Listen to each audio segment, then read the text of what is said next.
It is not known how and when exactly thieves' notions appeared, but they have found their most modern form in modern times. It is believed that they were formed before the Great Patriotic War.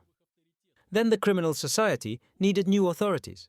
So there were thieves in the law, the highest rank in the criminal hierarchy.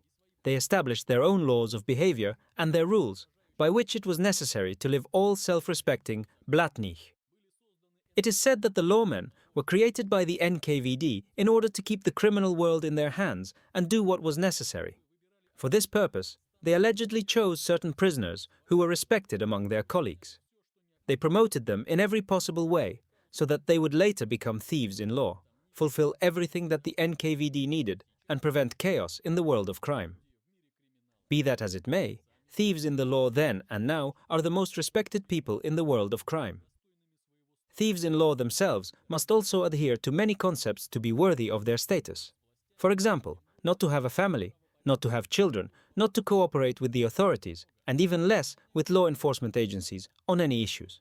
There are many prohibitions, but they are not always fulfilled. Many of today's thieves in law lead a prosperous life, have families, cooperate with the police, etc. In the past, everything was much stricter, and if a thief did not adhere to the concepts, he could be raskornotnoe at the next meeting of thieves, or even punished, lowered, or even killed. Things became much more complicated with thieves' notions when war came to the USSR. Many criminals, including thieves in the law and authority figures, went to war, and most of them did it of their own free will. But here's the problem: how to be if you can't cooperate and work for the authorities?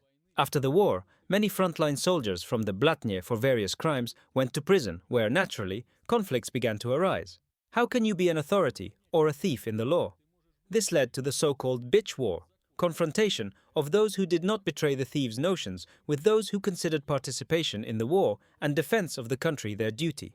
It was with this war that the confrontation of famous thieves in the law, Vasi Brilliant and Anatoly Cherkas, began. Who is Vasi Brilliant? The future authority, thief in law, and a true legend of the Blatnoy world was born in Astrakhan in 1928. He spent a total of 35 years behind bars. His real name was Vladimir Petrovich Babushkin. He was born into a large family. When he was 13 years old, the war began. His father was taken to the front, and his mother died.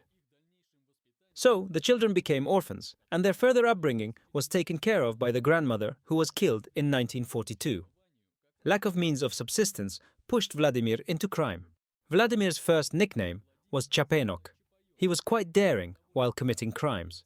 In 1943, he received his first sentence, 1-year suspended sentence. The guy improved his skills, and if earlier he stole purses, now only money from them. But at the age of 16, he again fell into the zone of attention of the police. In 1959, he got 10 years for theft and found himself in prison, where just the famous bitch war was going on.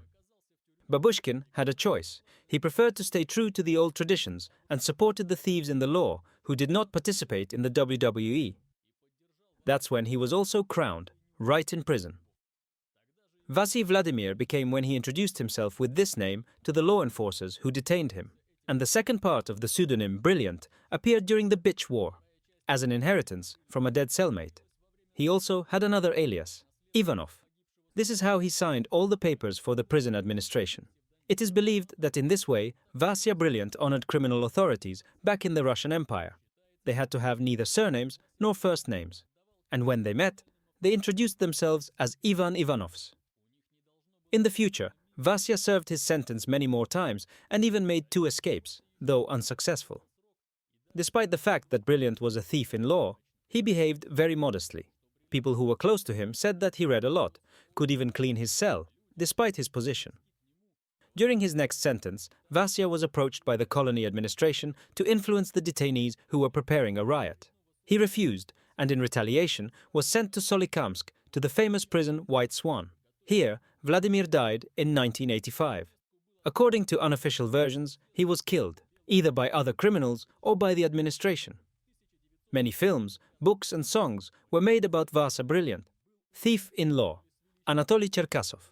Anatoly Cherkasov, a.k.a. Tolia Cherkas or Cherkas. He was born in 1924 in Sverdlovsk, according to other data, in the village of Gremyachka, Ryazan region.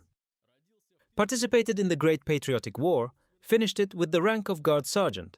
He is a holder of 2 Orders of Glory, known for his active participation in the Bitch War and opposition to Vasi Brilliant. Cherkass tried not to advertise his participation in the war.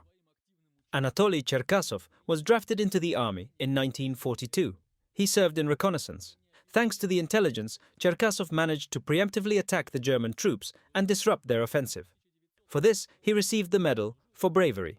Being wounded twice, Cherkasov managed to take his men out of the shelling.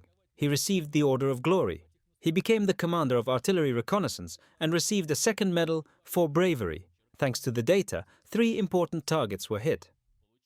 Thanks to Anatoly's spotting, they were also able to destroy a mass of enemy manpower and equipment, and he was awarded another Order of Glory.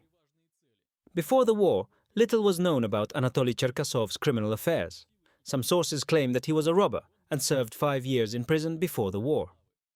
After the war, Cherkass was convicted and again went to a place not so remote. It is said that he was detained and, unable to withstand the bullying of an operative, he took a stool and hit his offender with it. In prison, he became involved in a bitch war. As a result of clashes and loss of many human lives, the thieves-in-law decided not to consider the participants of the war as traitors to thieves' notions. Vasi Brilliant opposed this, and after that he and Cherkass clashed for a long time. The softening of the execution of thieves' notions for frontline criminals is not the only merit of Cherkass. In 1970, at another gathering of thieves-in-law, he was able to get many concepts softened. As a result, lawmen should not spend most of their lives in prisons, and if there is no thief-in-law in prison, his functions should be performed by watchmen and polochentsy. In addition, he was also in favor of taxing tsekhoviks. In Soviet times, this was the name given to underground entrepreneurs, pimps, and drug dealers. It is said that it was Anatoly Cherkasov who contributed to the emergence of racketeering in the Soviet Union. Cherkass also created the roofing of unscrupulous officials and speculators. Thieves were strictly forbidden by law to renounce their activities, but Cherkass made the suggestion that such a thing could be done. But it was not at all necessary for law enforcement agencies to keep their promise. Anatoly Cherkasov also cooperated with the KGB, but in his own interests. He prevented the penetration of Caucasian criminal groups into Moscow.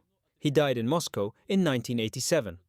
The confrontation between Vasi Brilliant and Anatoly Cherkass is the epitome of the fact that change, no matter how desirable, is inevitable. Vasi Brilliant is a thief in the law of the old school, while Cherkass is a so-called reformer. It is worth saying that Cherkass managed to bring the criminal world to a new level, to give thieves in law and other authorities more freedom, to become more influential and even seriously influence the authorities by bribing officials. To this day, his principles still work in all the countries of the former USSR and even abroad.